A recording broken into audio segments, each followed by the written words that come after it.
Assalamualaikum warahmatullahi wabarakatuh. Di pertemuan ini kita akan coba memahami positivisme hukum sebagai salah satu aliran di dalam filsafat hukum. Di pertemuan sebelumnya kita sudah mencoba berkenalan ya secara selewat, secara sepintas mengenai perbedaan antara positivisme hukum dengan aliran hukum kodrat. Dalam kesempatan ini kita akan coba menggali lebih dalam mengenai aliran hukum ini. Apabila kita mencoba memahami istilah positivisme hukum atau legal positivism, maka kita bisa melihat salah satu pengertiannya secara etimologis ya, yang artinya dari asal-usul katanya, yaitu ia berasal dari istilah ponere atau positum, yang artinya itu yang ditetapkan, yang dibuat, atau yang diciptakan. Di sisi lain, istilah Inggrisnya berasal dari kata posit atau positif yang artinya ada. Sebagaimana halnya contohnya misalnya ketika di era pandemi kita kerap mendengar istilah orang positif COVID gitu ya. Berarti orang tersebut di dalam tubuhnya mengidap virus coronavirus gitu ya, COVID-19. Berarti ia artinya ada. Tapi kalau dari secara Latinnya itu pengertiannya adalah yang ditetapkan dan ini rujukannya adalah yang ditetapkan oleh penguasa gitu ya lazimnya atau yang memiliki otoritas. Itu pengertian positivisme hukum, yaitu artinya hukum yang ditetapkan dan ada atau sudah berlaku gitu ya. Um, Poin kedua yang dapat kita pahami mengenai positivisme hukum adalah bahwa ia berupaya berbicara menggali hakikat hukum itu dari dimensi proseduralnya ya. Jadi aliran ini terfokus kepada bagaimana hukum itu diciptakan. Atau dengan kata lain, apapun yang secara prosedural atau formal itu ditetapkan oleh penguasa, maka itu hukum. Dengan demikian, misalnya di Indonesia, kita sempat ramai mengenai beberapa aturan hukum yang dinilai tidak adil atau apa itu secara formal cacat, misalnya Omnibus Law gitu ya, atau Undang-Undang Cipta Kerja yang dikritisi oleh masyarakat isinya gitu kan, termasuk juga proses penyusunannya, selama dia ditetapkan oleh penguasa melalui prosedur legislatif yang sesuai, maka itu merupakan hukum. Dan ini agak berbeda dengan aliran hukum kodrat yang menilai hukum itu bukan hanya secara formal, tetapi bagaimana isinya gitu ya. Apakah isinya mencerminkan keadilan dan segala macamnya gitu ya, yang sifatnya substantif. Kemudian karakteristik yang dapat kita lihat, dia tadi ya menekankan kepada formalisme hukum yang fokus utamanya melihat bentuk atau form ketimbang isinya. Dan disinilah kemudian nanti kita akan memahami bahwa luaran atau aksiologi dari aliran positivisme hukum ini berorientasi kepada kepastian hukum. Dengan kata lain, tadi ya, selama eh, misalnya di Indonesia undang-undang itu diciptakan oleh legislatif, dalam hal ini anggota dewan, dan kemudian disetujui bersama presiden, maka terlepas dari isinya nggak adil gitu ya, nggak memberi manfaat kepada masyarakat, itu adalah hukum. Sehingga proses itu memberikan kepastian kan, pokoknya yang ditetapkan oleh penguasa itu merupakan hukum. Dan ini sekali lagi berbeda dengan aliran hukum kodrat yang sangat menekankan pada hukum yang ideal sehingga eh, bisa jadi ada aturan hukum yang itu ditetapkan oleh penguasa tetapi karena isinya tidak adil atau tidak bermanfaat itu dianggap bukan hukum secara hakiki gitu ya. Kemudian kita telah melihat aliran positivisme hukum ini melihat eksistensi dan isi hukum itu tergantung pada fakta sosial dan bukan pada isi atau manfaatnya. Kita telah melihat ya di dalam skenario yang telah kita pelajari di eh, ketika Lex menjadi pemimpin yang dapat menciptakan hukum, itu kan dia bergantung wewenang dia itu kepada fakta sosial ya. Argumen yang digunakan oleh aliran positivisme, dia menolak prinsip telur ya, di mana norma tertinggi itu adalah fakta sosial. Dan ini fakta sosial yang dimaksud tentu beraneka ragam. Boleh jadi fakta sosialnya misalnya di Indonesia kita sangat menjunjung tinggi nilai-nilai agama misalnya di dalam hukumnya, dan ini berbeda dengan misalnya di Eropa, di Prancis yang sangat sekuler. Jadi itu yang dimaksud dengan fakta sosial secara isi maupun secara eksistensi ya, bahwa tadi landasan keberadaan hukum itu bergantung kepada fakta sosial. Ini ada quotes yang diutarakan oleh John Austin ya. Kalian silahkan baca. Dia mengatakan bahwa eksistensi hukum itu adalah satu hal. Manfaatnya atau ketidakbermanfaatannya atau fungsinya itu adalah hal lainnya. Jadi terlihat jelas ya bahwa ada persoalan berbeda yang dapat kita bicarakan, dan aliran positivisme hukum ini membedakan ketika dia mencoba memahami hakikat hukum, dia lagi bicara tentang hukum yang sekarang ini gitu ya, yang ada tuh seperti apa, apa adanya gitu kan. Dia tidak berupaya merumuskan apa yang seharusnya. Itu persoalan lain lah. Sedangkan telah dikatakan bahwa aliran hukum alam atau hukum kodrat itu dia apabila eh, ingin memahami apa itu hukum, maka kita harus mempelajari juga apa yang seharusnya ada gitu ya, atau what ought to be. Sedangkan bagi positivisme hukum itu persoalan berbeda. Kita bisa memahami hukum hakikatnya tanpa harus merumuskan apa yang seharusnya gitu ya. Namun sebagai catatan tambahan, kalian mungkin pernah melihat istilah positivisme ya, pernah membaca, dan kita perlu bedakan istilah positivisme hukum dengan istilah positivisme lainnya. Misalnya saja positivisme logis atau neopositivisme yang menjadi salah satu aliran di dalam filsafat ilmu. Maksudnya istilah itu tuh punya arti yang berbeda ya. Sekalipun di dalam sejarah, kalau kalian mempelajari, itu memang ada irisan antara positivisme logis dengan positivisme hukum. Tetapi setelah kita pelajari lebih lanjut, apabila kalian mempelajari lebih lanjut, itu tampak perbedaan yang signifikan. Jadi gampangnya kalian karena bicara atau mempelajari filsafat hukum, kalian cukup pahami saja apa itu positivisme hukum.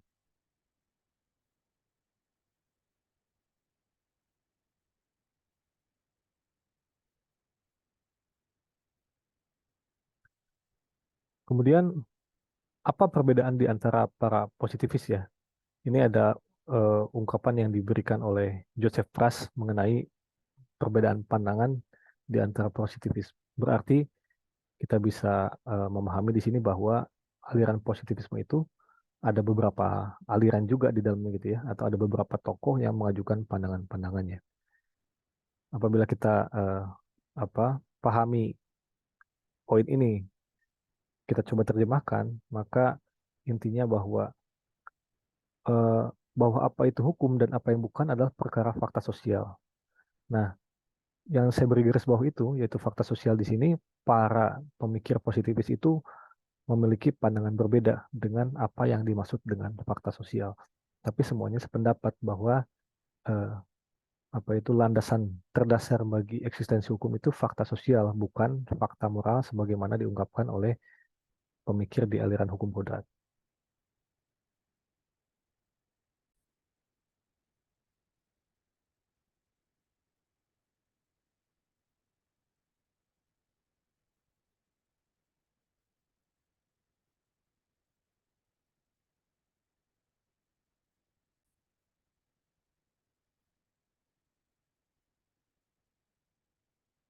Nah, ini kira-kira teman-teman klasifikasi para pemikir ya, para pemikir positivis dengan pandangan-pandangan yang berbeda satu sama lain. Pertama, di sebelah kiri kita bisa melihat ada yang disebut dengan positivisme utilitarian yang diusung oleh Jeremy Bentham. Kemudian ada positivisme sosiologis yang diusung oleh John Austin. Jeremy Bentham dan John Austin ini mendasarkan konsepsi positivisme hukumnya itu pada yang disebut dengan teori kehendak ya. Kemudian di sebelah kanan ada positivisme pragmatis yang diusung oleh H.L.A. Hart. Dia mengusung teori aturan primer dan aturan sekunder. Dan yang terakhir ada positivisme yuridis, yaitu yang diusung oleh Hans Kelsen dengan konsep atau teori hukum murninya. Ini sebetulnya adalah klasifikasi yang terbatas ya. Maksudnya kalau kita mengikuti perkembangan lebih lanjut, maka tentu ada beberapa pemikir positivis berikutnya ya, seperti Joseph Ras misalnya. Kemudian ada Scott Shapiro yang juga para pemikir positivis yang lebih kontemporer gitu ya, lebih baru. Tapi kita akan cukup membatasi diri pada berupaya memahami keempat pemikir ini saja di dalam kesempatan pertemuan ini ya. Kita akan coba pahami apa yang dimaksud dengan teori kehendak, kemudian teori aturan primer dan sekunder, dan teori hukum murni. Untuk memahami hakikat positivisme, maka kita bisa mengutip pendapatnya Hart ya mengenai apa itu sih yang dimaksud dengan positivisme. Dia bisa dilihat di sini bahwa ada beberapa poin yang orang maksud dengan istilah positivisme, ada 1 sampai 5 ya, di mana para positivis ini memiliki posisi yang berbeda. Jadi ini sebenarnya menjawab pertanyaan kita di awal ya, mengenai perbedaan di antara para positivis. Bisa terlihat bahwa Jeremy Bentham dan John Austin itu mengadopsi pandangan pertama yang disebut dengan teori kehendak ya. Kemudian ada yang mempersatukan semuanya, yang menyamakan semuanya, yaitu poin kedua dan ketiga. Sedangkan Kelsen dia menganut poin kelima dan Hart menganut poin keempat gitu ya. Itu yang membedakan di antara keempat orang ini. Apabila diterjemahkan secara bebas, maka inilah untuk mempermudah kalian ya, yang dimaksud dengan positivisme. Menurut Hart, istilah positivisme itu digunakan dalam literatur Anglo-Amerika untuk merujuk pada satu atau lebih. Oke, jadi bisa satu atau bisa lebih. Poin pertama adalah bahwa hukum itu adalah perintah yang diciptakan oleh manusia atau perintah manusia. Dengan kata lain, hukum itu merupakan konstruksi sosial yang dibikin oleh manusia untuk mengatur manusia gitu ya. Jadi nggak ada kaitannya dengan hukum alam gitu ya, hukum kodrat dan segala macam. Poin kedua, bahwa tidak ada hubungan yang niscaya antara hukum dan moral atau hukum sebagaimana adanya dan hukum sebagaimana seharusnya.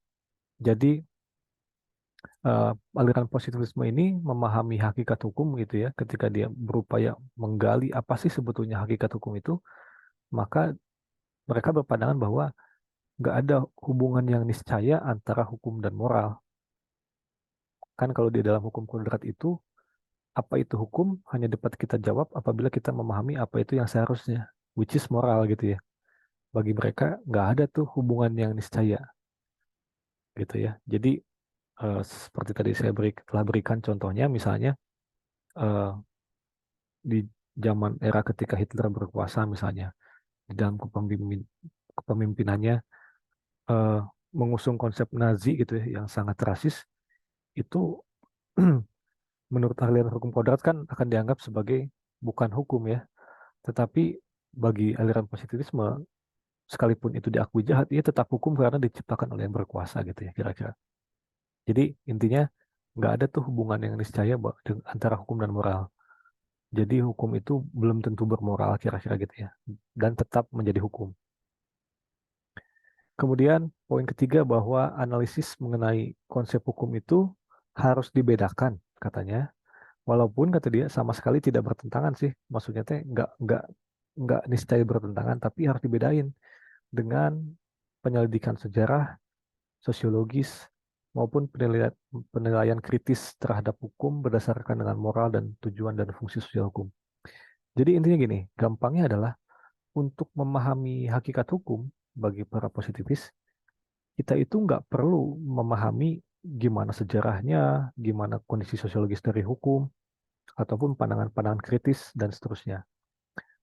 Nanti di slide berikutnya saya beri beberapa contoh ya mengenai apa itu analisis konseptual. Misalnya fakta bahwa apa itu misalnya olahraga golf ya, saya beri contoh. Untuk memahami hakikat golf itu kan kita cukup mengetahui bahwa bagaimana aturan mainnya gitu ya. Dia misalnya dipukul bergantian, kemudian bolanya seperti apa dan ada stick golfnya gitu kan. Dan itu tempatnya di rumput misalnya dengan berapa senti dan seterusnya. Itu cukup untuk kita memahami hakikat hukum menurut positivisme. Dalam contoh tadi kita untuk berupaya memahami hakikat golf gitu ya. Kita tidak perlu tahu tentang gimana sih sejarah golf itu gitu ya. Siapa yang menciptakan, bagaimana awalnya gitu ya. Itu persoalan sejarah. Atau misalnya secara sosiologis bahwa oh olahraga golf itu adalah olahraga orang kaya gitu ya. Orang-orang yang elit yang memiliki apa itu kekayaan lebih gitu ya. Itu kan aspek sosiologis yang mungkin berlaku di zaman sekarang gitu ya. Mungkin someday mungkin nggak berlaku lagi.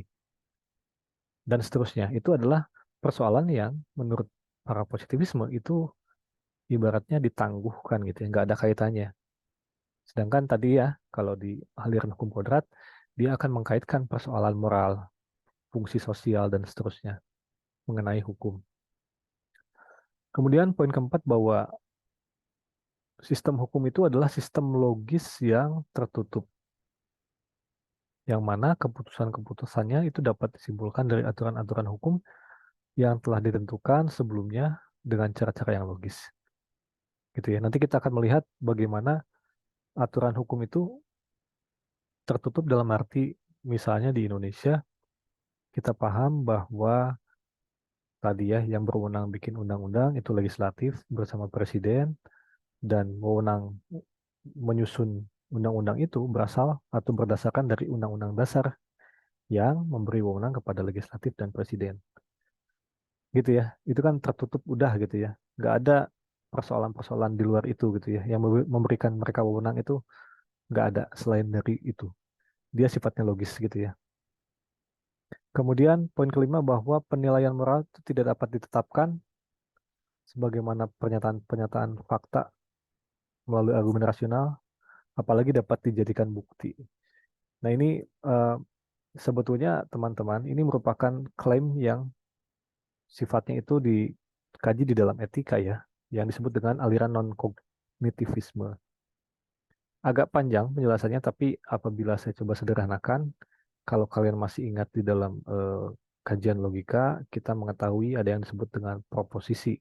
Proposisi adalah suatu pernyataan atau kalimat yang dapat dinyatakan benar atau salah, atau dengan kata lain memiliki nilai kebenaran. Misalnya pernyataan bahwa saat ini sedang hujan gitu ya. Pernyataan bahwa saat ini sedang hujan itu kan merujuk kepada suatu kenyataan atau dapat dinilai berdasarkan kenyataan gitu ya. Kalau ternyata saat ini tidak hujan, berarti pernyataan saat ini sedang hujan itu salah gitu ya. Sebaliknya, kalau ternyata betul sedang hujan, berarti pernyataan itu betul gitu ya. Lain halnya dengan pernyataan yang sifatnya bukan proposisi, seperti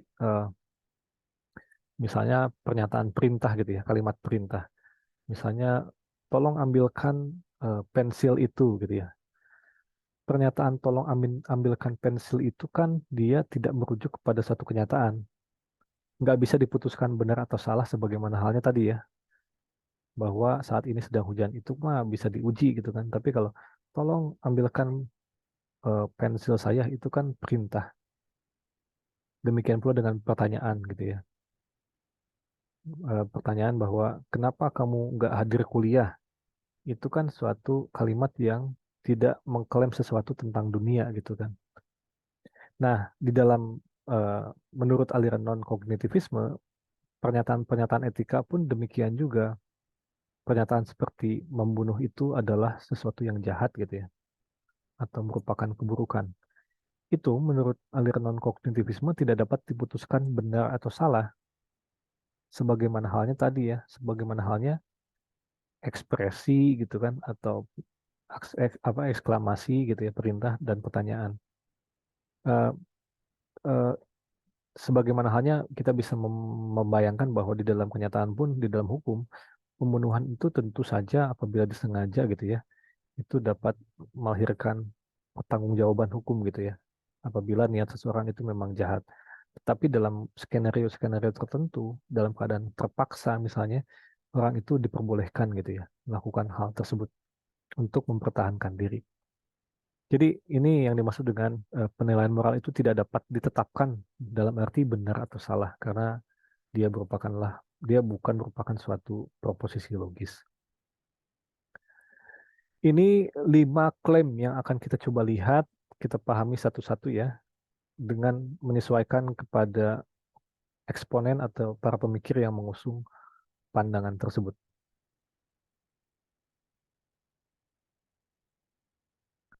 Yang pertama, kita akan coba memahami pemikirannya Jeremy Bentham dan John Austin.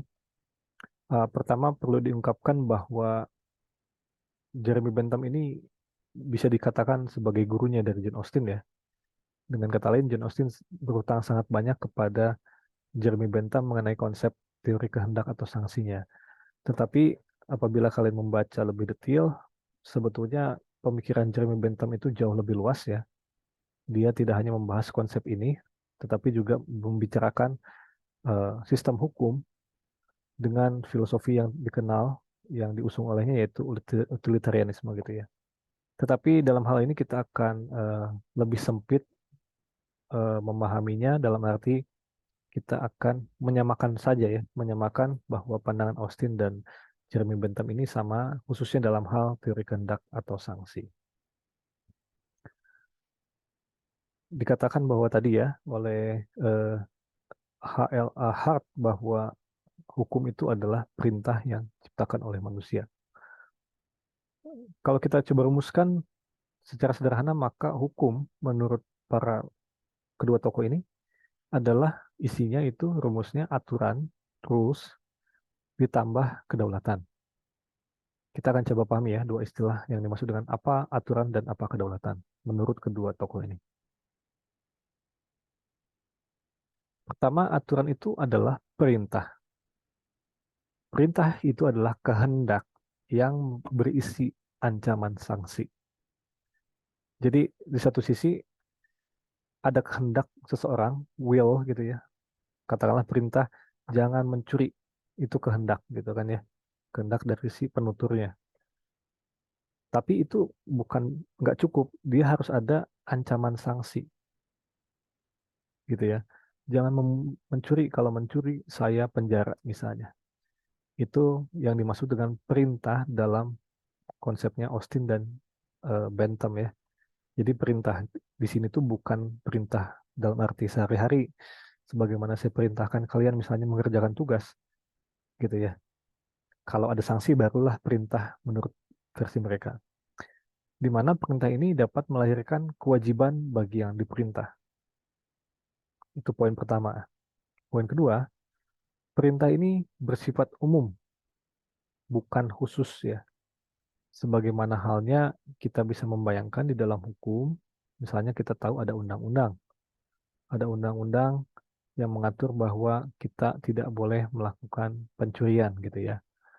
Ini tuh sifatnya umum karena dia ditujukan kepada semua orang gitu kan di Indonesia misalnya, bukan ke satu orang saja dan berlaku terus-menerus. Jadi dia bersifat umum. Lain halnya tadi ya, perintah misalnya saya memerintahkan kalian untuk mengerjakan tugas, kalau enggak saya ancam sanksinya nilainya dikurangi gitu ya. Itu kan khusus karena subjeknya kalian terbatas dan waktunya pun mungkin terbatas ya. Artinya kalau tugas itu sudah diselesaikan, beres gitu perintah itu. Nah, poin kedua inilah yang harus kita pahami juga bahwa perintah itu harus bersifat umum. Ketiga, hukum positif itu adalah yang ditetapkan oleh yang berdaulat, gitu ya. Jadi hukum itu adalah yang ditetapkan oleh yang berdaulat. Kalau tidak ditetapkan oleh yang berdaulat, itu bukan hukum positif, gitu ya. Bukan hukum dalam arti yang sesungguhnya. Nanti kita akan coba melihat bahwa di dalam masyarakat saja ya banyak ya sebetulnya aturan-aturan yang eh, mengikat, tetapi itu kan tidak ditetapkan oleh yang berdaulat. Misalnya norma-norma kesopanan, misalnya mostly mahasiswa Fakultas Hukum Unisba itu ketika menyapa dosen itu apa salim gitu ya, suntangan. Itu merupakan katakanlah norma kesopanan yang berlaku. Tapi kan itu tidak ada yang menciptakan hal itu ya, ya kan? Maksudnya tidak ada ketentuan resmi gitu kan oleh yang berdaulat, yang berwenang untuk menciptakan itu bahwa harus dilakukan gitu ya. Nah, oleh karena itu, menurut kedua tokoh ini nanti kita bisa melihat bahwa ada loh ketentuan yang ditetapkan oleh yang berdaulat, tetapi ada pula yang tidak. Nah, itu yang dimaksud dengan aturan ya. Kemudian kita akan melihat apa yang dimaksud dengan kedaulatan, atau kalau kita rincikan pertanyaannya, siapa yang berdaulat atau apa yang membuat seseorang itu berdaulat gitu ya.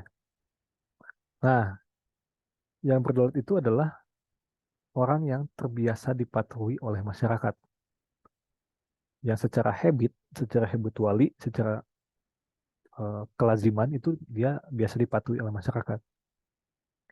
Tetapi bukan hanya itu, poin keduanya adalah dia itu terbiasa tidak tunduk pada siapapun, gitu ya.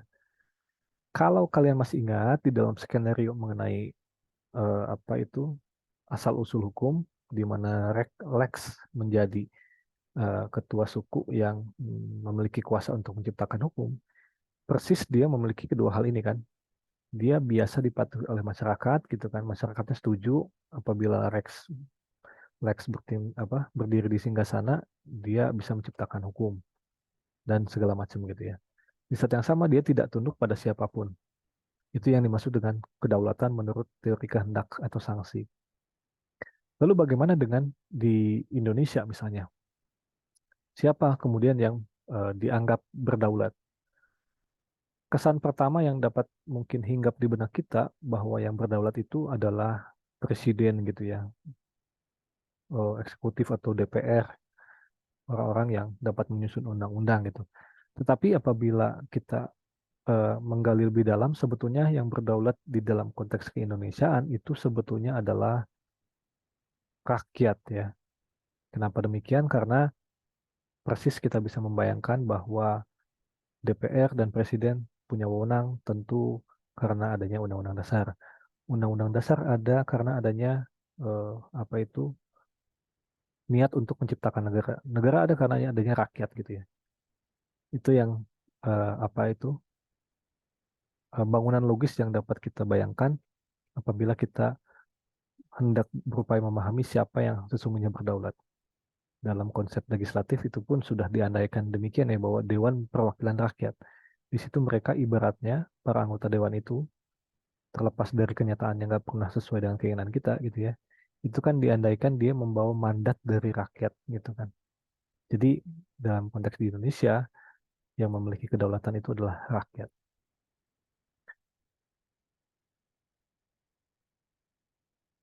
Nah, tentu saja di sini kita bisa mengajukan pertanyaan, apakah semua aturan hukum itu perintah ya? Kalau di dalam teori kehendak atau sanksi ini kan diilustrasikan seolah-olah eh, hukum itu isinya perintah semuanya gitu ya. Tadi kan dikatakan di poin pertama bahwa hukum itu perintah yang berisi ancaman atau sanksi.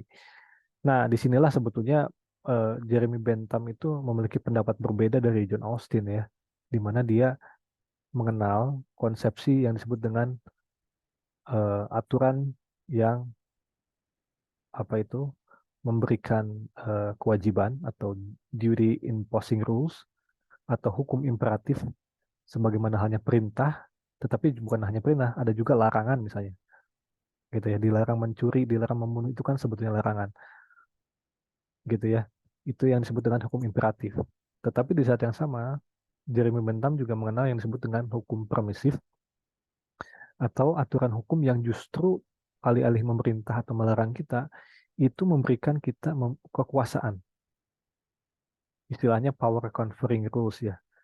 Misalnya di dalam hukum perdata ya, hukum itu kan memberikan kita kekuasaan untuk menciptakan perjanjian, di mana perjanjian itu ibaratnya menjadi undang-undang gitu ya.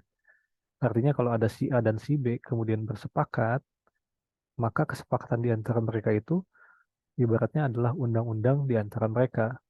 Dari mana ketentuan itu? Ya dari undang-undang kan gitu ya. Jadi dengan kata lain, undang-undang memberikan kuasa kepada kita, kekuasaan, bikin perjanjian lah, bikin wasiat lah gitu ya, melakukan perkawinan lah gitu ya, dan seterusnya dan seterusnya. Jadi disinilah sebetulnya Jeremy Bentham memiliki posisi yang berbeda.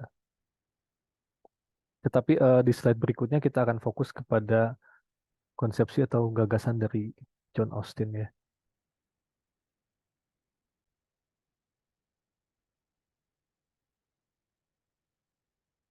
Ya, tadi kita sudah mendengarkan penjelasan mengenai pemikirannya John Austin dan Jeremy Bentham mengenai teori kehendak atau sanksi ya. Di sini kita akan coba melihat eh, rekonstruksi mengenai konsep teori kehendak tersebut yang diutarakan oleh Hart ya. Jadi maksudnya Hart itu menulis di dalam bukunya yang berjudul The Concept of Law, dia menguraikan pandangan John Austin ya mengenai teori kehendak atau sanksi karena apabila kita mempelajari langsung dari buku John Austin di dalam The Province of Jurisprudence, bukunya yang menguraikan tentang teori kehendak itu tulisannya memang tidak terlalu bagus ya diuraikannya sehingga sulit dipahami. Dan barulah 100 tahun kemudian H.L.H. Hart selaku pemikir positifis juga dia menguraikan ulang pandangan Austin itu di dalam bukunya di bab-bab awalnya gitu ya. Di mana konsepsi teori kehendak atau sanksi mengenai hakikat hukum itu dapat kita analogikan dengan sebuah eksperimen pikiran yang disebut dengan gunman thought experiment atau eksperimen pikiran mengenai adanya seseorang yang menggunakan senjata ya. Jadi secara sederhana sebetulnya konsepsi dari Jane Austen itu dapat kita bayangkan sebagai skenario di mana apabila katakanlah ada sekelompok orang gitu ya atau seseorang yang kemudian datang ke bank dan mengancam gitu ya petugas di bank untuk menyerahkan uang. Itu sebetulnya esensi dari teori kehendak gitu ya. Jadi hukum itu seperti itu. Ibaratnya ada orang yang diancam gitu ya, diperintahkan sini serahkan uangmu gitu kan. Kemudian dia mematuhi karena takut oleh ancaman tersebut. Itulah gambaran mengenai esensi hukum menurut John Austin. Tetapi andaikan kalau kalian membayangkan di mana kalian orang ini cuma merampok satu bank gitu ya, maka kita tentu bisa membayangkan bahwa perintah itu berlaku khusus gitu ya. Artinya kalau kemudian peristiwanya terjadi cuma sekali, kan biasanya perampokan datang ke bank terus kemudian mengancam meminta uang, pergi, berarti kan perintahnya selesai. Dengan kata lain perintahnya khusus gitu ya. Maka andaikan oleh kalian bahwa skenario itu kita ubah sehingga di mana perintahnya itu berlaku umum. Dalam arti bayangkan perintah itu misalnya serahkan uang kalian ke saya pada tanggal sekian misalnya, tiap tanggal sekian. Jadi berulang gitu ya. Dan katakanlah berlaku umum di daerah tersebut gitu kan. Jadi perintahnya tidak lagi khusus. Kemudian andaikan bahwa eh, itu berlaku secara tetap atau terus-menerus ya tadi ya. Perintahnya umum buat semua orang, jadi bukan hanya orang yang ada di bank, bayangkan gitu kan. Tapi katakanlah se-Indonesia gitu ya, perintah itu berlaku dan terus-menerus. Misalnya konsep pajak sih yang gampang gitu ya. Kalian bisa membayangkan bahwa konsep pajak itu ya demikian ya, tanggal sekian kita harus bayar pajak gitu kalau kalian punya eh, pendapatan sekian gitu kan. Berarti perintah itu berlaku umum dan terus-menerus. Kemudian esensi lainnya bahwa kan kalau kita membayangkan skenario tadi gitu ya, perampokan, maka bisa jadi ada kelompok yang sama, yang serupa di daerah lain yang melakukan hal yang sama, sehingga siapa nih yang berdaulat gitu kan ya. Katakanlah ada kelompok perampoknya ada dua gitu ya. Yang satu si A ada di wilayah barat, yang si B di wilayah timur gitu. Keduanya melakukan hal yang sama. Maka pertanyaan dari filosofis tentang hukumnya kan siapa yang sesungguhnya berdaulat gitu ya. Eh, di sini tentu kita bisa menganalogikan pula dengan konsep di dalam hukum nasional yang kerap terjadi ya. Maksudnya kita bisa tahu atau sering mendengar bahwa misalnya gubernur juga punya wewenang gitu ya untuk melakukan pemerintahan. termasuk juga wali kota, gitu, bupati dan seterusnya. Tetapi kan itu kita bisa bayangkan bahwa yang namanya gubernur, wali wali kota dan bupati itu dia punya wewenang karena adanya undang-undang yang mengaturnya. Undang-undang ada karena adanya undang-undang dasar. Undang-undang dasar ada karena adanya kedaulatan rakyat gitu ya. Jadi yang berdaulat tetap rakyat di dalam konteks hukum nasional. Nah, bayangkan dalam hal ini bisa jadi A dan B ini yang berdaulatnya si A gitu ya. Si B itu melakukan tindakan tersebut eh, dengan konsep mandat atau atas nama gitu ya, atas nama si A. Dengan demikian, andaikan kelompok perampok ini dia bersifat independen ya. Dia sebagaimana halnya konsep negara di dalam hukum internasional, diandaikan dia itu berdaulat.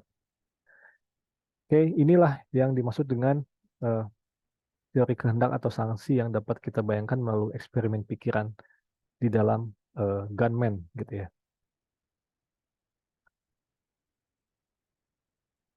Nah, ini merupakan klasifikasi mengenai hukum menurut John Austin. Pertama, dia eh, mengatakan bahwa ada dua tipe hukum, yaitu hukum yang sebenarnya atau laws properly so called dan hukum yang bukan sebenarnya atau laws improperly so called. Di dalam hukum yang sebenarnya itu terbagi lagi menjadi dua, yaitu hukum buatan Tuhan. Yang kedua adalah hukum buatan manusia. Mengenai hukum buatan Tuhan, tentu kita tahu ya, misalnya di dalam ajaran Islam ada yang namanya sunatullah gitu kan, ada kemudian hukum alam atau hukum-hukum yang diciptakan melalui kitab suci gitu ya, yang tertuang di dalam agama-agama. Itu merupakan hukum buatan Tuhan. Tetapi, kata John Austin, yang hendak kita bicarakan, yang hendak kita telah itu kan bukan hukum itu ya. Maksudnya kalian kan di Fakultas Hukum S1 itu kan mempelajari hukum, bukan dalam arti itu ya. Kita mempelajari hukum buatan manusia gitu. Jadi menurut Austin, eh, hukum yang sesungguhnya itu ya ini, hukum buatan manusia, yaitu hukum positif, yang artinya eh, ditetapkan oleh penguasa gitu ya. Tapi hukum buatan manusia pun nanti terbagi lagi, kita bisa lihat di sini, ada hukum positif gitu ya, yang ditetapkan oleh penguasa, tetapi ada juga hukum manusia yang dibuat bukan oleh penguasa, yang disebut dengan moralitas positif. Apa itu hukum yang dibuat bukan oleh penguasa gitu ya, tapi bikinan manusia, yaitu misalnya hukum hasil analogi. Misalnya norma-norma lain selain hukum lah, norma moral, norma kesopanan, bahkan termasuk hukum internasional ya di sini. Hal ini karena kita jangan lupa bahwa konsepsi hukum di dalam pandangan Austin itu dia harus ada penguasa yang berdaulat ya. Sedangkan di dalam hukum internasional kan kita memahami bahwa subjek-subjeknya yang paling utama yaitu negara, dia itu sama-sama berdaulat. Dengan kata lain, tidak ada yang lebih tinggi posisinya dari negara. Lain halnya dengan hukum nasional ya. Kita bisa mengetahui bahwa subjeknya ada individu tetapi yang berkuasa gitu ya. Ada negara di situ, ada legislatif, eksekutif, dan yudikatif gitu. Di dalam hukum internasional tidak ada hal demikian sehingga menurut Austin dia itu merupakan hukum hasil analogi yang tergolong sebagai hukum yang bukan sebenarnya. Itu ya. Ini yang dimaksud dengan konsepsi mengenai hukum yang sebenarnya, di mana menurut Austin hanyalah hukum buatan manusia atau hukum positif yang merupakan hukum yang sesungguhnya.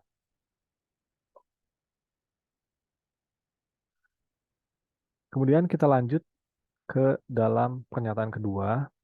Ini kita masih dalam kerangka tadi ya, 5 pernyataan yang diutarakan oleh Hart mengenai esensi dari positivisme hukum. Pernyataan kedua itu mengatakan bahwa tidak ada hubungan yang niscaya antara hukum dan moral, atau hukum sebagaimana adanya dan hukum sebagaimana yang seharusnya.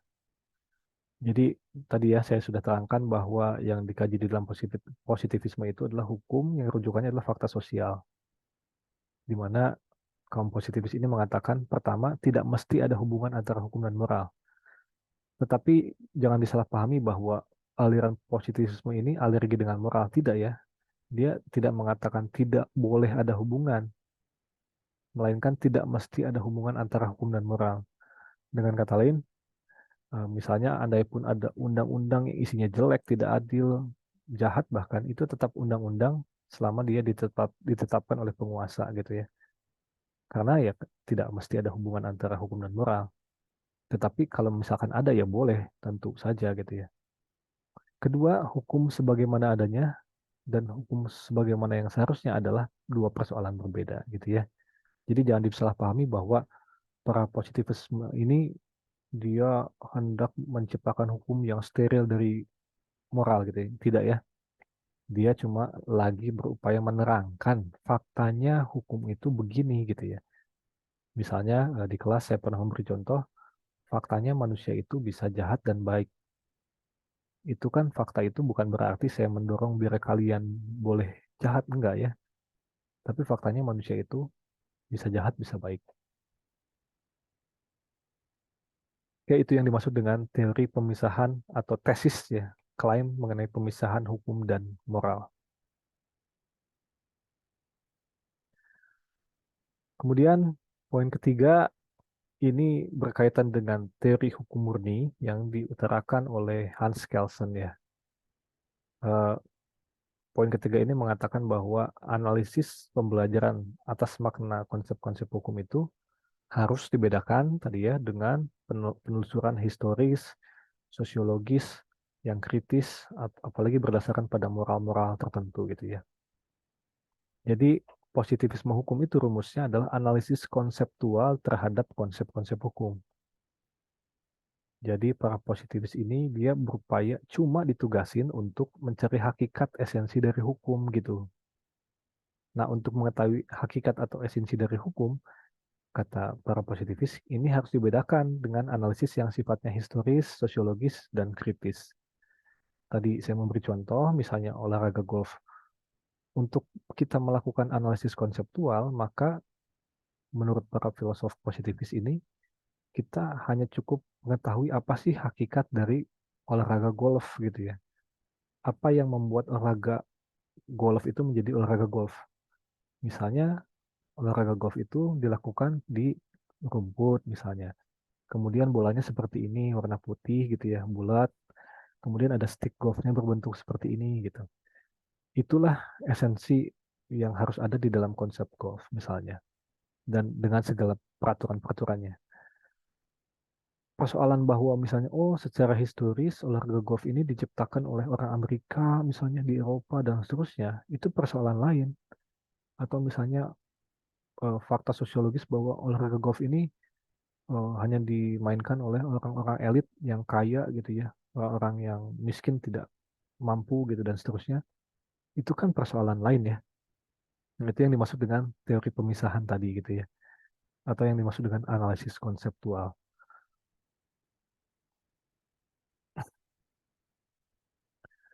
Ya, ini saya akan sekilas mencoba mengkaitkan singkat saja mengenai teori hukum murni dari Hans Kelsen ya. Kompleks sekali sebetulnya teman-teman, kalian harus membaca untuk memahami lebih jauh.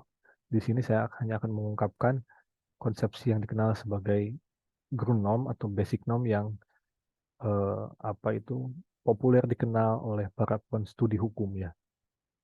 Jadi kalau kalian masih mengingat eh, persoalan yang hinggap di dalam kepemimpinan Lex gitu kan, dia akan dihadapkan mengenai landasan bagi dia untuk menciptakan aturan hukum gitu ya. Nah, sebetulnya hal ini dapat dijawab dengan menggunakan konsepsi yang disebut sebagai Grundnorm. Misalnya di dalam konteks keindonesiaan, saya juga pernah mempertanyakan gitu ya, melalui slide pula bahwa Indonesia ini kan landasannya adalah konstitusinya Undang-Undang Dasar. Pertanyaan filosofisnya adalah apa landasan bagi Undang-Undang Dasar kan gitu ya. Nah, masalahnya kalau kita berupaya menggali pertanyaan itu, maka kita akan menghadapi regresi tak henti. Regresi tak henti itu mustahil gitu. Oleh karena itu, eh, Hans Kelsen mengusulkan suatu konsep logika, ya kan, logika yang disebut dengan Grundnorm. Dia merupakan presuposisi, gitu ya. Dan perlu dipahami bahwa keliru apabila kita mengatakan Grundnorm itu adalah Pancasila ya, karena Pancasila itu kan ada di alam material, dia konkret. dia bisa kita baca gitu ya. Jadi Pancasila bisa katakanlah dia melandasi Undang-Undang Dasar, tetapi kan pertanyaan berikutnya apa landasan bagi Pancasila? Nah, itu yang disebut dengan Grunom yang isinya pernyataan normatif jalankanlah konstitusi misalnya kalau dalam konteks HTN gitu ya. Jadi sekali lagi Grunom ini adalah suatu proposisi yang berada di semesta logika sebagaimana kalian sudah mempelajari di dalam persoalan tasalsul juga yang ada di dalam teologi. Di situ posisi Grunom ditempati oleh causa prima gitu ya. Ini ya teman-teman, kalau di dalam HI rujukan Grunomnya misalnya prinsip pacta sunt servanda atau perintah bahwa taatilah hukum gitu ya, atau penuhilah perjanjian. Dan Hans Kelsen memang pernah membicarakan mengenai landasan bagi keberlakuan hukum nasional, di mana bagi dia landasan bagi hukum nasional itu adalah hukum internasional.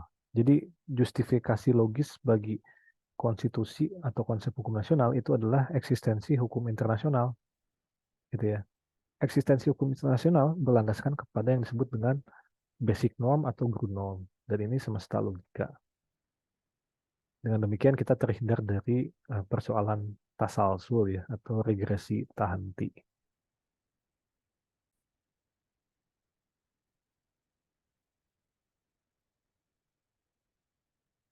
Baik, saya ingin sedikit kembali membahas mengenai pemikirannya John Austin, akan tetapi ditinjau melalui pandangannya Hart ya.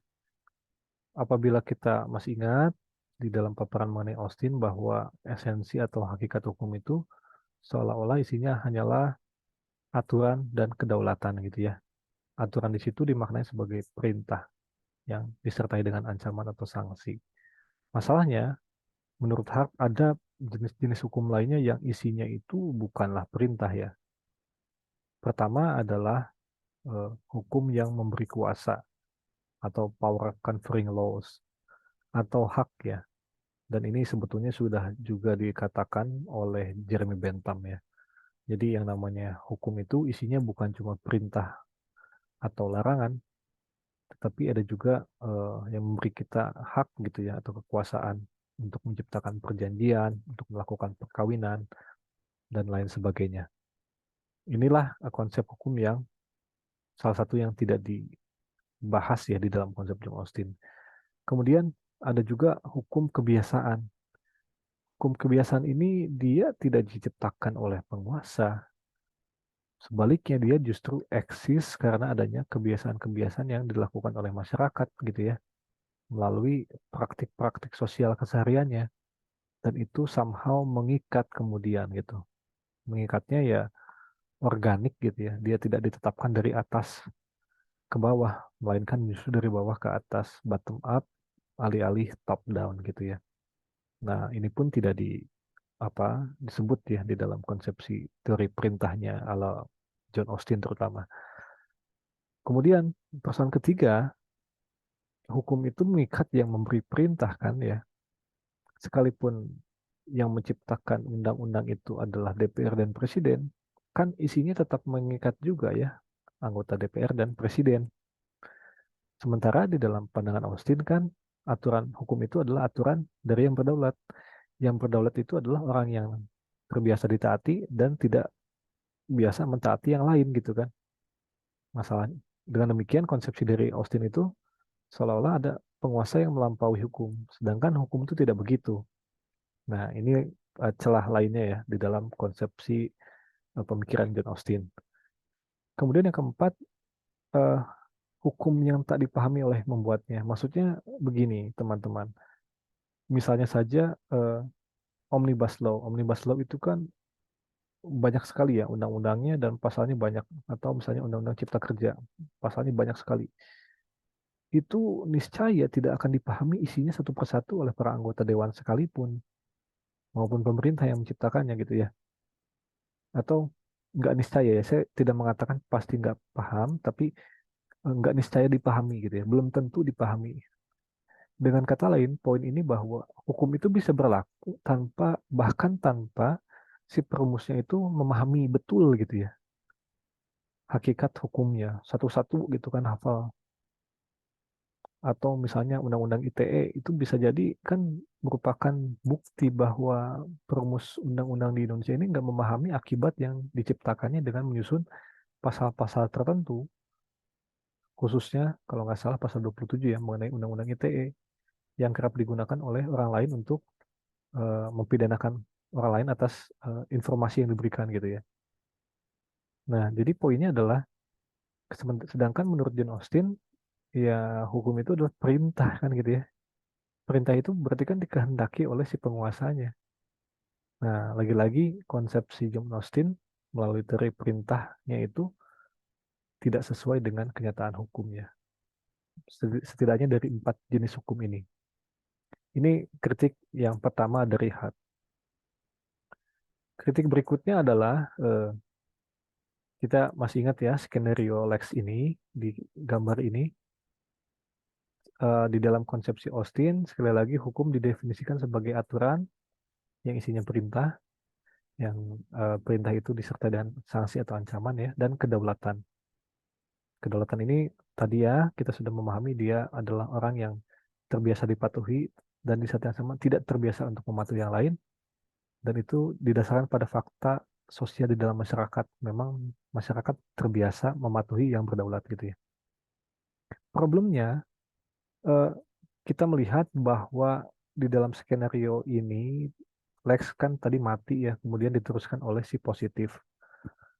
Apabila hukum itu adalah aturan dan kedaulatan yang berbasis pada kebiasaan, masalahnya adalah aturan yang dibuat oleh Lex itu, sorry, dibuat Lex itu kan tetap berlaku sekalipun diteruskan oleh si positif ya. Maksudnya undang-undang dasar yang dirumuskan di Indonesia oleh para founding fathers itu kan tetap mengikat Indonesia sekalipun para founding fathers itu sudah meninggal gitu ya. Berarti kan ada eh, persistensi aturan hukum ya. Masalahnya kalau di dalam konsepsi John Austin itu kan eh, ini kan kedaulatan ini berbasis kebiasaan. Kemudian katakanlah si diteruskan tadi kan oleh si positif ya. Positif itu kan belum terbiasa untuk ditaati, kan baru juga mau jadi pemimpin gitu ya. Maka konsepsi ini tuh nggak bisa menjelaskan tentang ya ada keberlanjutan otoritas gitu ya. Maksudnya Lex meninggal diterusin sama positif kan gitu ya. Sehingga hukum itu ada konsep keberlanjutan otoritas legislatif. Sedangkan konsepsi kedaulatan berbasis kebiasaan ini kan a posteriori klaim yang harus dibuktikan dulu faktanya. Bisa jadi ketika positif berkuasa dia tidak biasa dipatuhi oleh masyarakatnya kan gitu ya. Gitu. Dan ada dua poin ini yang kemudian saya kira di dalam pandangan Hart itu tidak tercangkup di dalam konsepsi Austin mengenai hukum.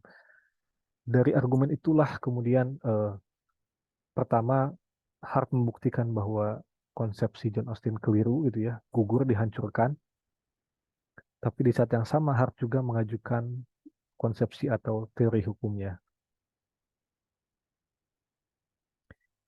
Ini ya teman-teman, kira-kira ilustrasi sederhana mengenai konsepsi sistem hukum menurut HLA Hart ya. Jadi hukum itu atau sistem hukum itu adalah perpaduan antara aturan primer dan aturan sekunder. Yang dimaksud dengan aturan primer adalah aturan-aturan yang sifatnya imperatif, yang sifatnya memaksa ya, bukan hanya perintah sebagaimana diutarakan Austin, tetapi juga termasuk di dalamnya larangan gitu ya. Kita masih ingat mungkin ya di dalam mata kuliah logika saya pernah menyampaikan ada berbagai macam operator norma. Operator norma yang sifatnya imperatif itu adalah perintah dan larangan ya. Nah, aturan primer ini diberlakukan itu untuk masyarakat umum gitu ya. Dan terbiasa memang ditaati juga oleh masyarakat umum. Itu yang disebut dengan aturan primer. Tetapi selain dari aturan primer, ada pula yang disebut dengan aturan sekunder. Aturan sekunder ini adalah aturan tentang aturan, gitu ya. Aturan tentang aturan. Dan aturan sekunder ini memiliki 3 perwujudan, yaitu aturan perubahan, aturan adjudikasi dan aturan pengakuan. Pertama, aturan perubahan ini adalah maksudnya ada pertama dia sifatnya ini ya, dia tidak bersifat imperatif, tetapi memberikan wewenang kepada lembaga tertentu. Jadi aturan yang memberikan wewenang atau memberikan hak gitu ya, katakanlah. Aturan perubahan ini di Indonesia itu dimiliki oleh misalnya anggota legislatif gitu kan. Jadi misalnya dulu yang namanya apa itu kumpul kebo itu nggak dipidana, itu aturan primernya ya, tidak dipidana. Tapi kemudian oleh DPR kan diubah lewat KUHP yang baru sehingga itu bisa dipidana misalnya. Itu yang dimaksud dengan aturan perubahan kan ya. Jadi si lembaga legislatif ini punya wewenang untuk mengubah undang-undang. Kemudian ada aturan adjudikasi. Ini pun sifatnya memberi wewenang. Jadi apabila ada sengketa hukum, maka ada tuh wewenang yang diberikan kepada lembaga peradilan untuk mengadili sengketa hukum. Jadi hukum dapat diputuskan.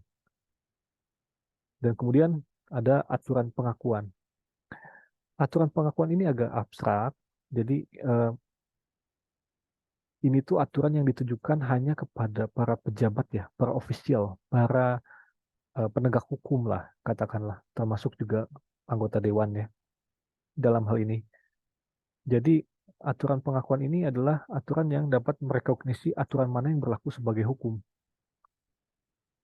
Em, Contohnya misalnya, contoh yang di luar konteks hukum adalah bahwa misalnya ketika kalian bermain catur gitu ya, kita kan memaklumi, memahami ada aturan main catur gitu ya. Misalnya kalau kuda jalannya bentuknya L, kalau apa itu anak jalannya satu langkah gitu ya. Kalau benteng dia bisa bergerak lurus gitu kan. Itu kan aturan main yang berada di benak subjektif kepala kita gitu ya. Atau yang disebut dengan internal point of view. Contoh lainnya misalnya konsep uang. Misalnya kalian sedang memegang uang 100.000. Uang 100.000 itu kan di dalam kenyataan kita eh, berfungsi sebagai alat tukar gitu ya. Masalahnya begini, fungsi sebagai alat tukar itu hanyalah ada di benak kita semata ya, di benak manusia secara intersubjektif. Maksudnya kalau kalian kasih uang itu ke binatang misalnya, itu kan nggak ada harganya. Lain halnya dengan daging misalnya yang bisa dimakan sama binatang. Tapi uang itu berharga karena di kepala manusia kita ini sepakat gitu ya, melalui sudut pandang internal atau internal point of view, bahwa uang ini memiliki nilai gitu ya.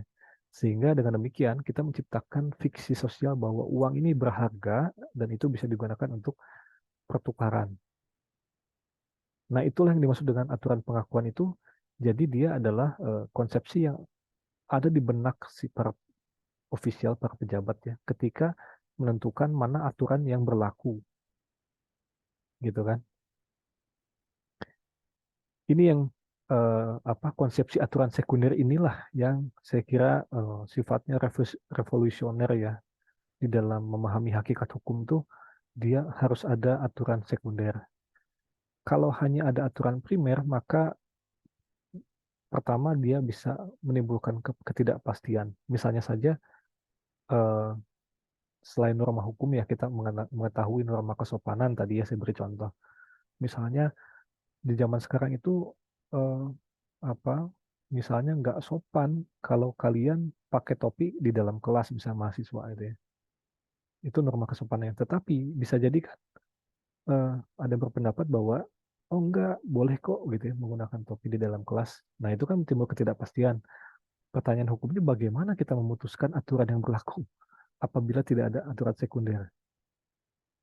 Pertama kita tidak bisa mengubah, kedua kita tidak bisa menetapkan mana aturan yang mana yang benar gitu ya. Dan tidak ada aturan pengakuan yang dapat merekognisi aturan mana yang tengah berlaku. Masalah kedua tadi ya bersifat statis. Aturan hukum itu nggak bisa berubah. Dan ketiga kan tidak efisien karena tadi ketika ada sengketa nggak ada yang bisa memutuskan sehingga hukum tidak berjalan.